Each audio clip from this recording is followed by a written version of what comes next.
Welcome to another episode of Unconditioned Mind.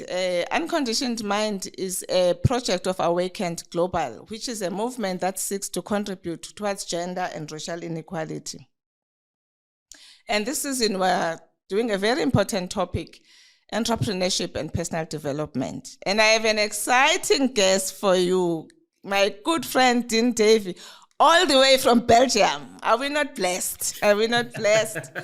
Dean, will you start by introducing yourself just briefly, who you are and where are you now? And don't forget your qualifications. People want to know what you studied. So where am I in the world? In the world, like you said, I'm living in Belgium. And personally, I'm married to the woman of my dreams. And so far, because my kids are 10, they are the kids of my dreams because they're still listening to daddy. And as you know, Nonka, I've got twins, so I've been here. But where did my but where did it all start? I mean, honestly, today where I am, let me start with where I am right now. I'm 50, and about 6 months ago, I retired from professional services. As you know, Nonks, I was a partner in Deloitte, started in Deloitte, and then I moved to SNG Gobodo, which at that stage was not yet Grant Thornton, remember? And that's where I met you. And then I was in EY as a partner as well.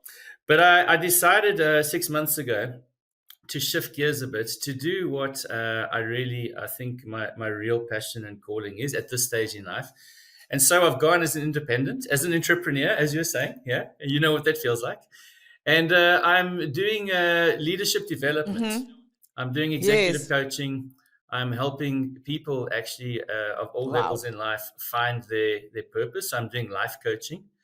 So that's the one thing I'm doing, which is the leadership, helping build high-performing teams, helping leaders find themselves.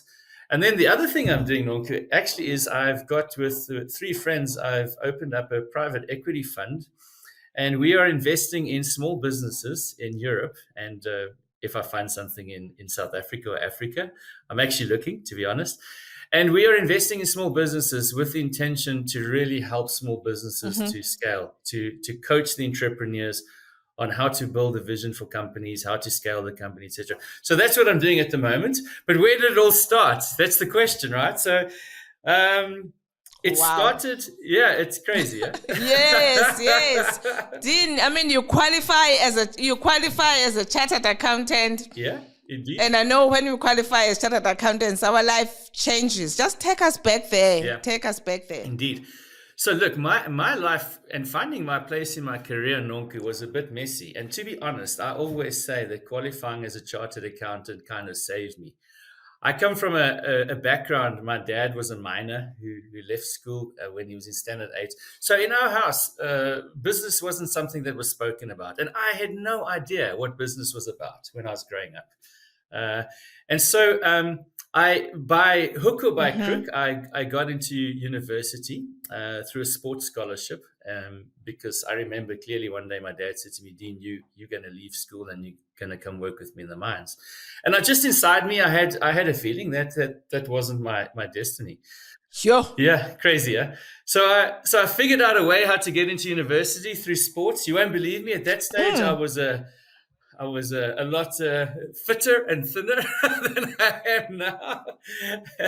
And I was an athlete and I got a sports scholarship. And I got into Tuckies and University of Pretoria. And to be honest, at that stage, I had a girlfriend and she was going to study personnel management. And I had no idea what I wanted to do, really. I thought I wanted to do sport. So I signed up for personnel management. And then when I got to Tuckies, I realized that course was in Afrikaans. so I switched to law. I finished my law degree, Norman. I finished it. And after my law degree, I didn't realize that, Dean. Yeah. I didn't realize. Absolutely. Yeah, I did law. And after law, I realized this wasn't it for me. And I had this uncle who was a consultant and he was a mentor of mine. And he said to me, Dean, come on, if you don't know what you want to do, just for heaven's sakes, just go study to be a CA, because at least with a CA, if you're not happy in what you're doing, you'll still make money. You'll still be okay. so that's how I got into chartered accounting. Can you believe it? So I studied my chartered accounting, and I eventually I was really blessed to get a bursary in Deloitte. And I'll never forget, Nonku, the first 3 months of my internship, the articles, they still have articles in South Africa, right? When you do the 3 years of articles. And I was in Deloitte, and yes, I was at a client, busy auditing away. And I remember thinking to myself, wow, surely this isn't what I've signed up for. I wasn't necessarily a guy who is into the detail and this isn't the story expected, Nonku. But listen what happens. Listen what happens. And I think this is something that comes as a learning to me. By that stage, I already figured out what my purpose was. I might not have figured out what my career was, but I'd already been doing a lot of reading my purpose. And I knew that my purpose was really to make a difference in other people's lives too. My purpose is when people walk away from me, they should be more inspired, more energized. Really simple. And so I got into Deloitte. I did my first 3 months. I wasn't happy. And then I went on a training program, and I met a guy, and you know him, called Greg Fisher. Remember Greg Fisher? He was, I think he had some doings with England. Yes. He was at Gibbs, and he was a facilitator. Yes. And we went to this training program for 1 week. I was a first-year trainee, and I saw what the power of learning was, and I fell in love with the idea of being able to help people to develop themselves. Right, and that's it. I fell into love with learning, and I went back to my manager and I said, "Hey, mate, you know what? This 3-year article thing, I need to do 3,600 hours. Is there any way I can do it in learning?" And he said, "No, there's no way you can do it in learning. Psycho won't let that happen." So I said, "Okay, I'll make a deal with you." Funny. It's crazy. So I said, "Okay, I'll tell you what I'll do. I will finish my 3,600 hours in 18 months or in 2 years. And if I do that, will you let me go into the learning?" And he said, yes. And I went and looked for every job under the sun in the auditing space so that I could get my 3,600 hours quicker. And at the end of my second year, they moved me to the learning team in Johannesburg, and I joined learning. And that's where it all came together for me. Yeah? I've never heard such a story, Tin. Why not, Nonku? What's strange about that? I've never heard of a story like that. I've never heard of anyone who did articles like that. You just had to enjoy. I hated auditing. I just had to enjoy this thing for all those 3 years. Exactly. And exactly. And you know what, Nonku? That's what I say to so And your life changed from there. My life changed from there, Nonks, because then there's a principle I call ikigai. The ikigai is when you find your passion and your purpose and what you're really good at, when those 3 places in your life come together, right? Then I think magic starts happening. And that's the start for personal mastery and personal discovery. And I went on that. And so within, I think about 4 or 5 years, Nonks, I was a director. And this is another thing. If you're in your space of strength, things happen quickly. Yeah?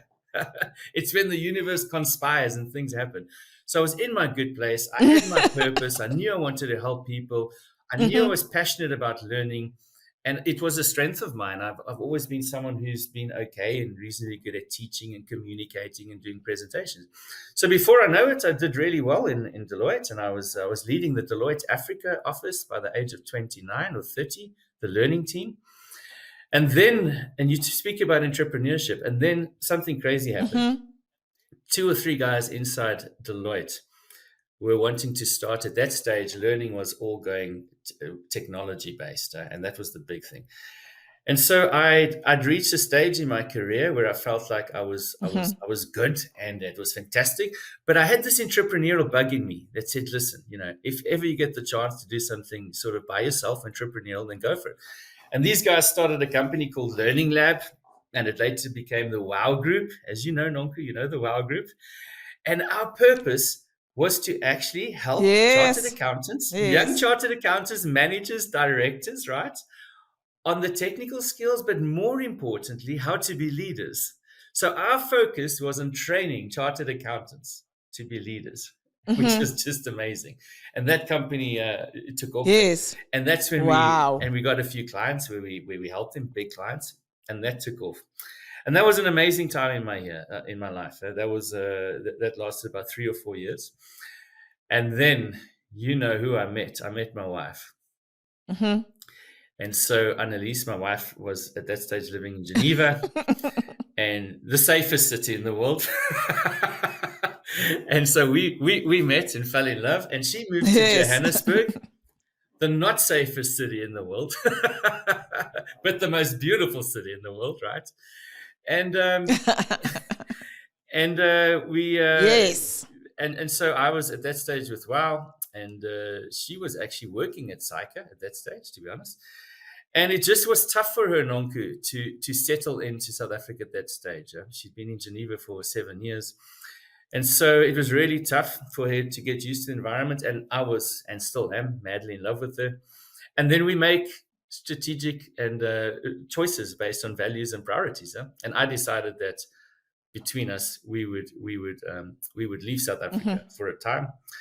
And so I got a job in Deloitte in Moscow. Would you believe Moscow at that stage I thought was safer than Johannesburg in those days?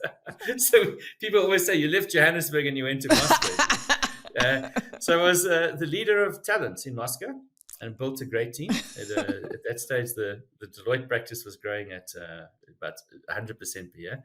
And I led that team. And then I got an opportunity to move to the Netherlands, where I was the leader of talent and leadership development, and we built the Deloitte University. And that was also fantastic, a 2 or 3 year stint where I was focusing a lot on leadership, building teams, high-performing teams, etc. And that was good. And then something in me just wanted to go back to South Africa. And at that stage, Victor Sekesi, and you know him well, Nonks, he was the CEO of SNG Gobodo, and you were the executive chair. And Victor actually sat as a non-exec on the company that I started in the WOW Group. And he said, look, we've got this fantastic opportunity. Would you come in? Would you come back to South Africa? And would you help us with creating a corporate academy, focusing on leadership alignment, and helping us, to build and change the culture between two companies that had merged, Gobodo and SNG. You know the story. It's a beautiful story. And within 30 seconds, I said, Vic, I'm happy to fly out tomorrow and have a conversation. And then I met this most amazing woman, charismatic and purposeful. And that was you, Nonku. And we had a conversation around what you were trying to achieve inside SNG. And to me, it just connected with my spirit in terms of being African and resonating with what you were trying to achieve and did ultimately achieve as a firm, with my personal purpose of making a difference, with my strengths. I knew I could do that role with you as a strong mentor, and so we did that. And that was 6 years of my life. It's probably the best 6 years of my corporate life from a meaning and purpose perspective. Wow. Yep. And then we had kids. We have twins, Sienna and Sebastian. Wow. And without going into the detail, when you have kids, obviously you sometimes look at life through a different lens. My wife at that stage was really, thinking of going back to Belgium, and we looked at it from different angles and different perspectives. And we decided to move back to Europe, to Belgium specifically, because her parents are here and they could have a good foundation. And I joined EY. And in EY, I led the human capital consulting team. So I was actually external. And I was really focusing on taking leadership development, change management, leadership alignment, high performance teaming to many clients in Europe. So that's what I did until 6 months ago, where I took the big jump and said, let's do this by yourself. So it's a crazy story, isn't it, of how I got there? But it's an absolutely beautiful story in my mind, anyway, of where it ended up. Dean, will you take us back to, you spoke about purpose, and, you've shared how that has been the guiding light in your life.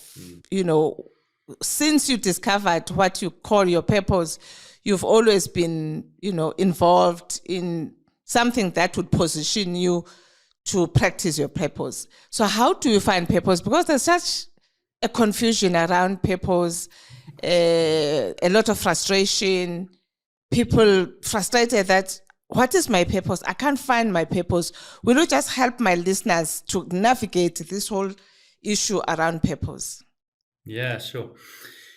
Yeah, for me, the starting point is just to understand what purpose means to me. And I think it might mean different things to different people, Nonki. So for me, purpose is something that's really, it's the driving force behind my actions. It's the why I do things.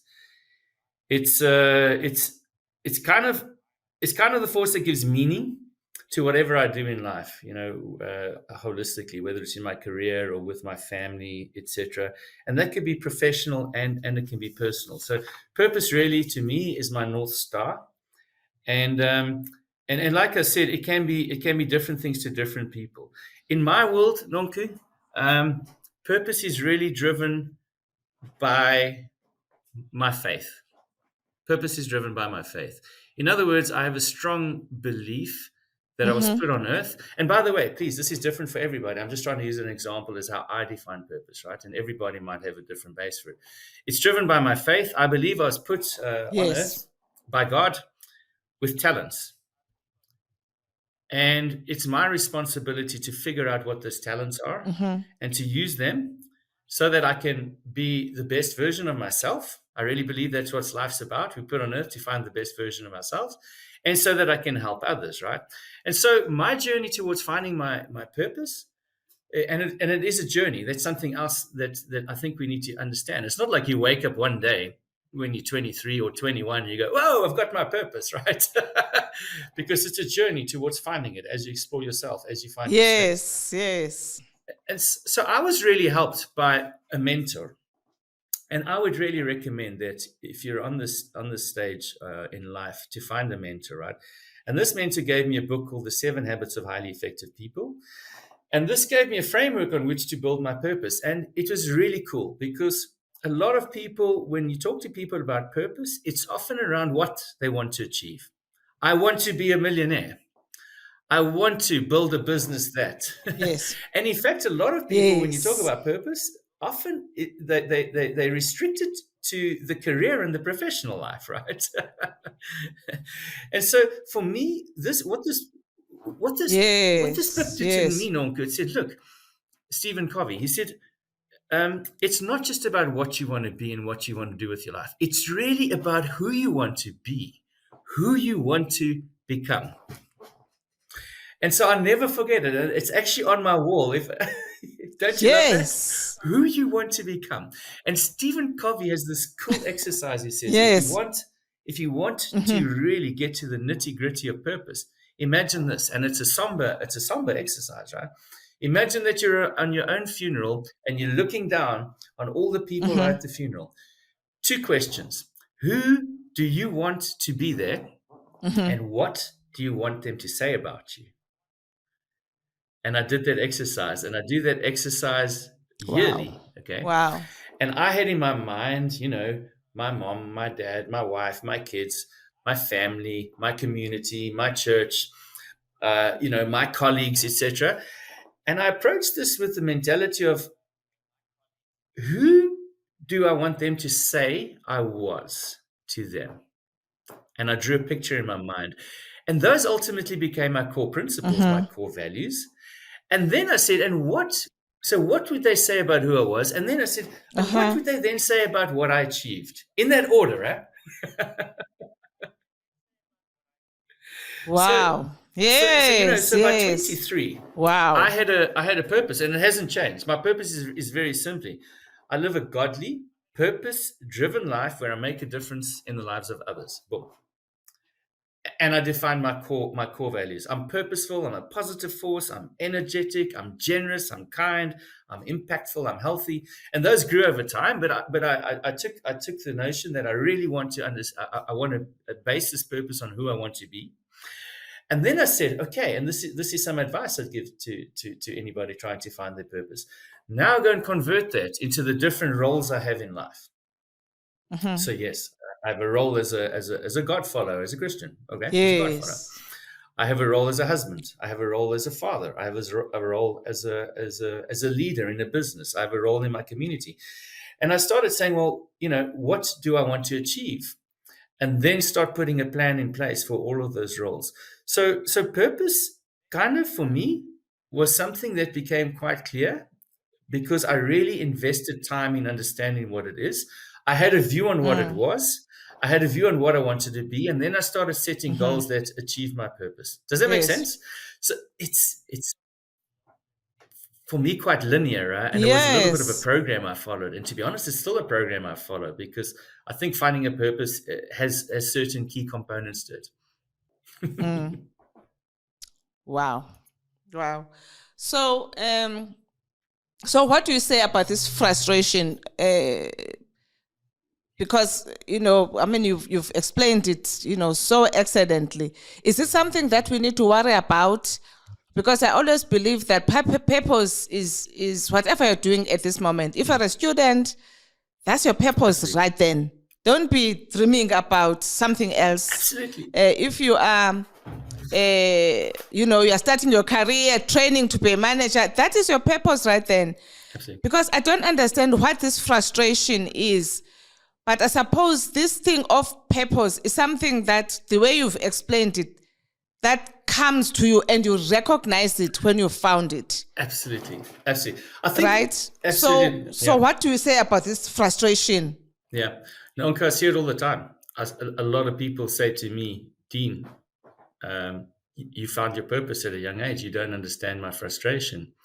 And that's not true. That's not true at all, right?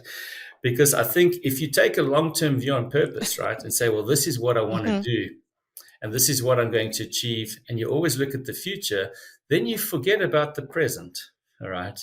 And you should really be trying to live and figure out your purpose in the present. So, for example, the other day I was coaching somebody who's a very high in business, and this lady is trying to find her purpose, and she's writing it down, etc. And she keeps saying, "Yeah, but I'm looking towards the future." And I said, "Michelle, what is your purpose?" And she said, "Look, I want to help people." I said, "Okay, well, right now when you go to work today, can you have a mentality that you're going to help people? Is it really that difficult?" So you can actually find ways of living your purpose on a daily basis while it grows. And the more concrete it becomes, the easier it becomes. Like you said, as a student, if you're a student right now and you don't know yet what your purpose is, you want to do something with your life. Maybe you want to be an entrepreneur and you want to help people. And right now, right, you're frustrated because you might not have the levers to it. You might not be achieving it. You might not even know what it is. Right now, today, can you be the best version of yourself by pitching up at university, by going to all your lectures, by studying as hard as you can, by being kind and generous to the people around you? Of course you can. And that to me takes away the frustration, right, of constantly looking long-term towards purpose. Does that resonate with you, Knox? Yes, definitely resonates. Okay, now that we're talking about purpose, I mean, as you were just sharing your story even right now, I got the sense that you also found your authentic self. You are authentic. I mean, Dean, I've known you for a long time. You are Dean. You don't try to pretend to be someone else. You don't try to fit into being someone else. If you feel like, during a leadership development, standing on the table, you stand on the table. You remember. So you don't have this thing of... I remember. So people are struggling with finding their authentic selves because they get into corporate. There's a corporate culture. There's an expectation of you as a whatever role you are playing, and people are spending so much energy trying to fit into that. I mean, someone was asking me, just last week, that Nonku, I noticed that when you have a speaking engagement at a university, you don't do that academic thing, of having this written speech, and stand at the podium and, read your speech. You just become yourself. You have a mic, you are walking all over the stage. Don't you feel that you need to fit into the academic thing? Did you know when you invite me, you're inviting Nonkuleko? I can only bring myself. If you want an academic who's going to read a speech, invite one. So tell us about how do we find our authentic self and be comfortable with who you are wherever we are? Yeah. So living your authentic self and then navigating the environment you're in. I think it starts with, like you said, finding your authentic self. Yeah, that's the starting point. Really, who am I authentically? And in a way, and then obviously, right? I think the second point is once you know who that is, and I'll come back to the first point. Once you know who that is, right? Having the courage to execute on that knowledge. Knowing and believing that if you are approaching life from an authentic self perspective, that the universe will conspire with you. Again, I believe these things and I've seen them happen, right? And then thirdly, finding ways, of course, because when we find our authentic self, we need to still find ways to influence the environment that we're in. So I think there's three angles to it. The one is find your authentic self. The second one is have the courage to execute on it. And then the third one is find ways how to get people into your space, right? Without losing your authentic self, never at the cost of your authentic self, right? So finding your authentic self, I think, is a little bit linked to what we were talking about. Is really around finding my purpose and my passion. And here I believe, honestly, finding what I'm really good at. I believe for me, authentic self often comes from a very, very strong revelation of why I'm here, but what I'm really, really, really good at. And then let's not forget those core values and core principles. That is the foundation of authentic self, right? Write it down. Take time. We talk about emotional intelligence. We talk about emotional intelligence, right? Emotional intelligence means I really know who I am. I really know what my core values are. I really know what the barriers are going to be towards me being my authentic self because I've seen them before. Write it down and then visualize what that looks like. So that you can be your authentic self, so that you can pitch up being your authentic self in any situation. So that to me is the most, I think, the first part of it. And that kind of, for me, it happened quite quickly. I found out what my authentic self was, but I was tested, Nonku, on whether the second piece, have the courage to pitch up as your authentic self in all situations, right? Without giving too much away. And I'll tell you honestly, I'll never forget when I moved from South Africa to Moscow, and you can imagine the culture change. You know me in South Africa, I was jumping on desks and I was, I get excited about the message, man. I get excited about the message of leadership. I get excited about the potential in people. Right? And I'm naturally a guy who's yellow and green and empathetic and excited and a little bit inspiring, I think, hopefully. And those are my strengths. And when I go to Moscow, I'll never forget. I had and it was weird. I was there with a guy called Trevor Hartley, who you know quite well. And we were doing a leadership development program for their managers. And I was at that stage already going to take over the team, that Russian team. So they knew I was coming to take the team. So in the same week, I had a session for the team I was going to take over on setting a vision. And I'll never forget, after the first half a morning, out of the 31 people in the team, 7 people came to me. And one very strong person, they said, man, like, honestly, you're too inspirational. It's too much. Russians are, imagine, I'm like, oh, okay. They explained to me over lunch that my approach was too Western, was too exciting, was too positive.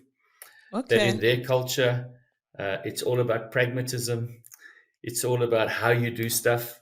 It's not about vision. Now I'm sitting there and I'm going, whoa, this could be a problem. Huh? I'm just being appointed. And I remember flying Wow. back on the plane, and I had to Sure. fly back 2 weeks later. And I remember just sitting in and a little bit meditating about the situation. And I remember my still little deep voice said to me, go back to your core values, go back to the strengths that you have, and use that as a base. And I did that. And I went back 2 weeks later, and I'm proud to say Yes. that we were able to build the most amazing, high-performing team with a fantastic purpose, with fantastic vision. And in doing that, I was able to help a lot of people who traditionally were very pragmatic, not focused on visionary leadership, to convert. It was inside them. I just brought it out to being visionary. So that was a really good learning for me. I'll tell you, Yes. I nearly got it wrong in Belgium, Enox. Wow. I had a similar situation in Belgium where I went in. Okay. Where I went in with my normal self, and after about 6 months, I saw the response was in my opinion, well, it was about 3 months. The response to my leadership style was a little bit. Belgians don't really tell you how they're feeling, huh? And I wasn't sure. And I went and sat with one of my best friends. He's a Belgian guy, and he was a partner. And I said to him the following: I said, Hans, do I pitch up as a South African? And I used the wrong words even, because I was really mulling with this. As experienced as I was, do I pitch up as a South African, or do I pitch up as a Belgian? And he said, Dean, please tell me what a South African is. And I said, yeah, South Africans are quite, we can be direct, we can be inspirational, we can be bold. That's the African spirit. And he said, well, tell me what a Belgian is. Yeah, more reserved, more cynical, more pessimistic, etc. And that's not breaking down the Belgian culture at all. I actually love it. And that's just, that's natural for them. And he said, I don't like any of those. Why don't you just be Dean? And you know what he said to me? He said, in the first month when you were here, we had a presentation, and he said, Dean, you trying to give a point, stood on a chair, you got excited, just like I did with you. I was giving a course on culture and on career management, and I was saying, yeah, you got to be passionate, and passion, in South Africa, you get up and you. I said, that's not. And he said, that in my mind is the best presentation I've ever seen. It still resonates with me. And I thought to myself, you know what? You got it wrong here, Dean. Oh, wow. I tried to change too much, going back to core values, etc. And I went back to that, and I must tell you, it worked. Within 2 or 3 weeks, that brings me to the next piece there. Understand your core, your authentic self, firstly. Don't be shy to bring it. But understand the context as well. Okay. You with me? And try and get into their space. And sometimes you need to give time. Sometimes you need to get empathy before you get listened to. Sometimes you need to understand before you go in totally too strong. But build that trust with empathy and listening, etc. Right? And in that space, you can bring your true self. So those are my three, the 3 principles I use on this authentic self. Yeah. I mean, I suppose for me, it's not necessarily about being dogmatic about it. It's also about being flexible, right? But without losing who you are. I think that whole, pillar of values for me, that speaks volumes, because when you feel like your values are now challenged, you are being flexible and compromising to the extent that it now begins to impact your values, I think that's where you need to stop, and make the right decisions. But being your authentic self doesn't mean that you are not flexible, you are not accommodating. No. I share in my book, Awakened to My True Self, that what we don't realize as human beings is that we are different, right? You are Dean, you have your own talents, you have your own gifts, you have your own way of doing things. I'm Nonkuleko, there are those who can work with you, accidentally, like we worked together. I mean, as I always say, that you were the best thing that ever happened to me, where you can just flow with someone without having to do this thing that we're talking about now, flexible, and compromising and things like that. Yeah. But you also have to appreciate that as much as you love being yourself and doing things your way, you've got to still accommodate the other person who may love doing things differently and so on. It's finding that balance without losing ourselves in the process. Brilliant. Absolutely, yeah. So, I mean, I suppose you've also touched on personal mastery, but I know, in your journey as personal development, career development, leadership development role, you understand this thing of personal mastery. Just unpack it for us. Oh, this to me is something that I am so passionate about, Nonku. It's really what's kept me sane, kept me focused, is understanding this concept of personal mastery. And to me, really, it's really around a lifelong commitment to learning, and learning about yourself. It's really around understanding, what my purpose is. It's really understanding around what my strengths are.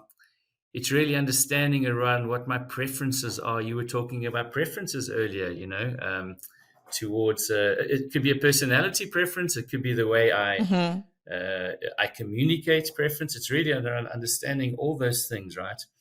And then bringing that to the world. That's really what personal mastery is. And to me, it's a science and an art. But most of all, to me, and this depends again on how you're wired, to me, it's a discipline. To me, it's around really, getting my flesh and my mind aligned to my purpose. You with me? And so it's kind of yes. Because Nonku, it's like this. I often say to people, I coach quite a few executives, and often I say to them, you've got a business strategy, you've got a business purpose, you've got business values. And so, when you align the stars in terms of business, it goes well. You're the CEO of your business. You're doing a really, really, really good job about it.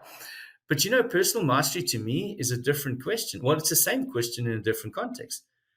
I am the CEO of my life. So surely I should have some sort of a purpose for my life. Surely I should have some sort of a strategy for my life. Surely I should have some habits that help me put the strategy on a daily basis into practice, right? And so that's what personal mastery is about. And if I was to say in my mind what it looks like and feels like and how I coach people on, it always starts with a mindset in my mind.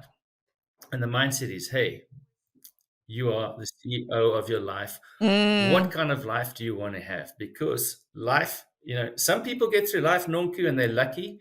They don't plan for it, they get through it. But we know that generally things go wrong. And if you don't have a North Compass and you don't have a plan, right, life can be tough. Especially today with well-being and burnout and divorce and parents whose kids don't talk to them. Like, really? Is that the life you want? Yeah. So in my mind, it starts with a mindset that I am put on earth and I'm going to make the best of this life that I have been given. And that means that I need to do two things. I need to plan for it, and then I need to execute it for it. And the planning we've already spoken a bit about already. Yeah, I need to find my purpose. I need to find, my values. I need to understand my ambition for being a father at work, etc. And you scope that out, for example. So I have for each of those roles, for example, I have what to my mind good looks like, right? And I measure myself against that. I have for the finance part of my life, I have financial goals, right? I have what I'm doing, who I'm doing it with. So you build a plan that's built around your purpose and your values. So you plan for it. But nonks, I meet so many people who haven't done that. And then I also meet many people who've done that, but they don't Wow. on a daily basis, right? Do the right things to reach their purpose and to reach their ambition. And that's where habits and discipline sticks in, right? And so I can give example. If I want to be the best husband there is and be a supporter, I'll read. My wife will be very proud of me here. Husband, unleashed is the most important thing in my life. I'm faithful, devoted, and supported to her. Together, we build a purposeful, passionate, and adventurous life. That's my goal, right? It's on my wall for my wife. I've got it for everything, right? Now, that's easy to put on paper. Wow. Yes. That's easy to put on paper, but if I'm executing now, yeah. If I'm not taking my wife for date night and working on the emotional and the intimate side of a relationship, that's never going to happen. If I'm lashing out on Annalise in an emotional thing all the time when she's in a good place or I'm in a bad place, right? That's not supportive.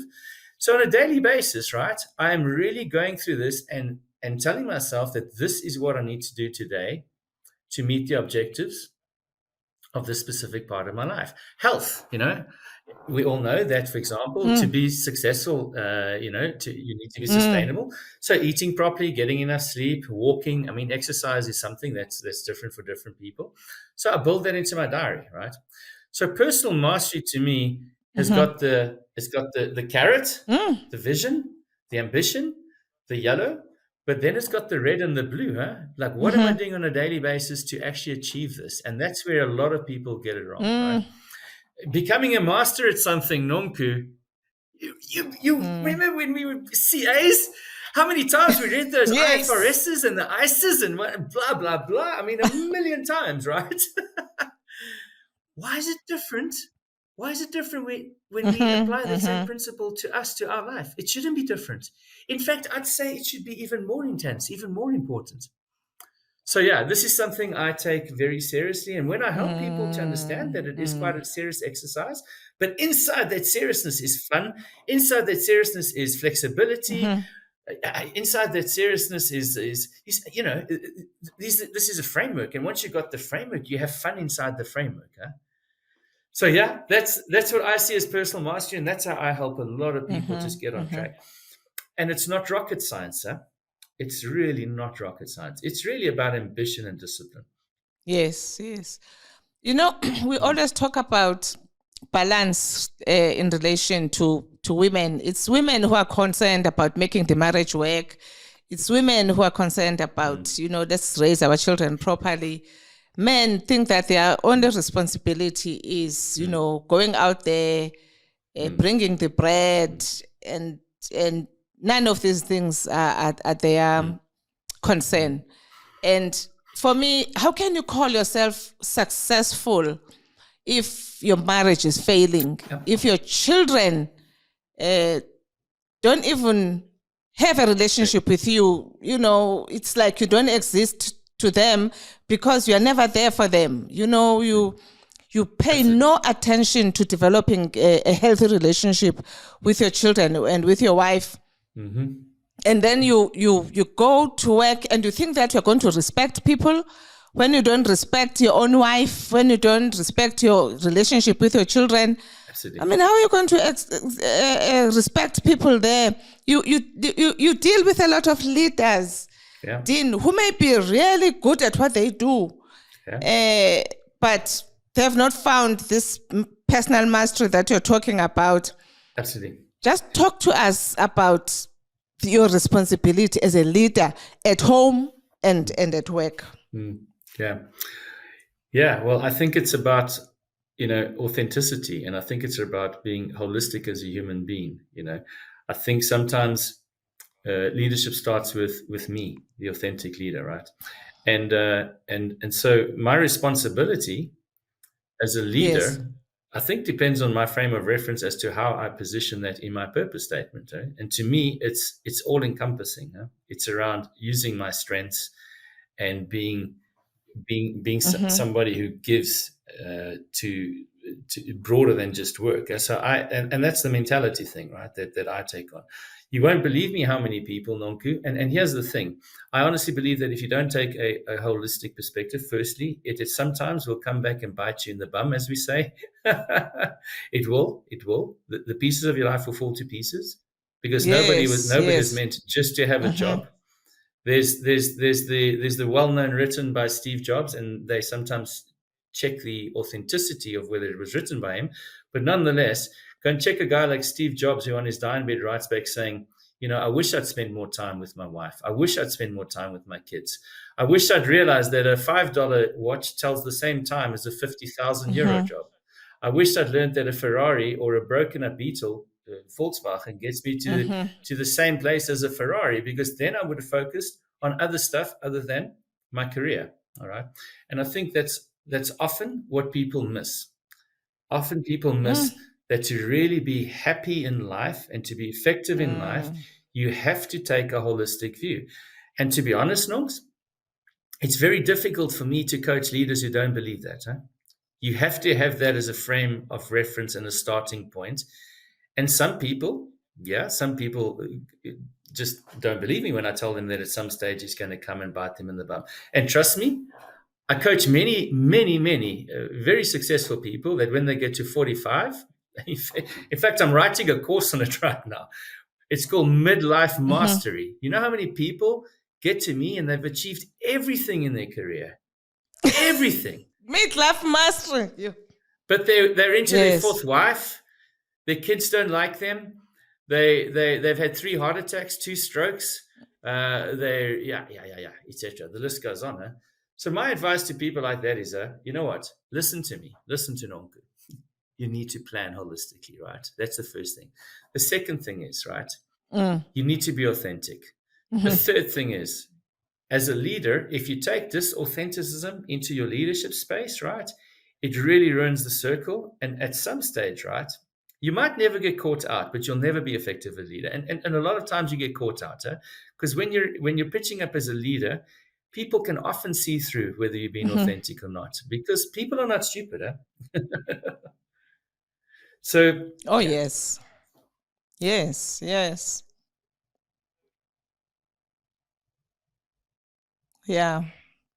So what kind of leader are you then? Just share with us. A noisy one, Nonku. And what mistakes have you made that you learned from? Yeah, I think for me, wow.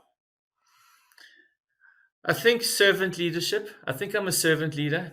Although a lot of people think I like being the noisy guy in front, it always comes from a place of being a servant. I think my mantra on leadership is that I have an important role to play to develop other people. So I approach it from how can I help my people? One of the philosophies I have is that I like to make myself obsolete. In other words, if I'm not developing people behind me to take over my leadership role and redefining my role, a lot of leaders, Nonku, just want to stay there forever for the title, and it plugs the system. So I think a developmental leader. Yes. Yes. I'm definitely